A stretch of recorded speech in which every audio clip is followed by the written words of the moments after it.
નમસ્કાર, સંદેશ ન્યૂઝ જોઈ રહ્યા છો આપ તમારી સાથે સત્યની સાથે અને તમામ ન્યૂઝ અપડેટ સાથે હું ઝંખના દવે। વાત સુરતની કરીએ। સુરતના ઉધનાથી રવાના થતી સ્પેશિયલ ટ્રેન મોડી પડી છે। ઉધના જયનગર સ્પેશિયલ ટ્રેન 33 કલાક મોડી આવી। ગરમીમાં ટ્રેનો અધવચ્ચે કલાકો સુધી થોભી દેવામાં આવી ત્યારે 33 કલાક ટ્રેન મોડી પડતા મુસાફરોના હાલ બેહાલ થયા છે। દક્ષિણ ગુજરાતમાં વસતા પરપ્રાંતિયો વતન જતા હોય છે ત્યારે યુપી, બિહાર અને ઝારખંડના વતનીઓ વતન જાય છે ત્યારે ઉધનાથી ઉનાળુ સ્પેશિયલ ટ્રેનો દોડાવવામાં આવી રહી છે। વધુ માહિતી મેળવીએ સંવાદદાતા આઝમ સાલે જોડાઈ ગયા છે આપણી સાથે।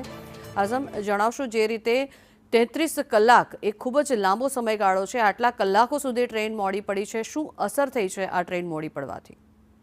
દક્ષિણ ગુજરાતમાં વસતા ઉત્તર પ્રદેશ, બિહાર અને ઝારખંડના વતનીઓ માટે ઉધનાથી ઉનાળુ સ્પેશિયલ ટ્રેન દોડાવવામાં આવી રહી છે। આ ટ્રેનો અહીંયા તો સમયસર ઉપડી રહી છે, પરંતુ પરત આવતી વખતે આ ટ્રેનો સુરત આવતા 24 થી 30 કલાક મોડી પડતી હોવાથી મુસાફરોએ ભારે હાલાકીનો સામનો કરવાનો વારો આવ્યો છે।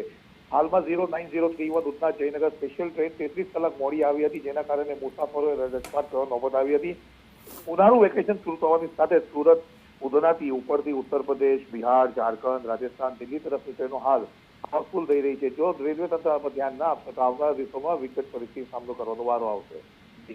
જી, આભાર આઝમ સમગ્ર માહિતી।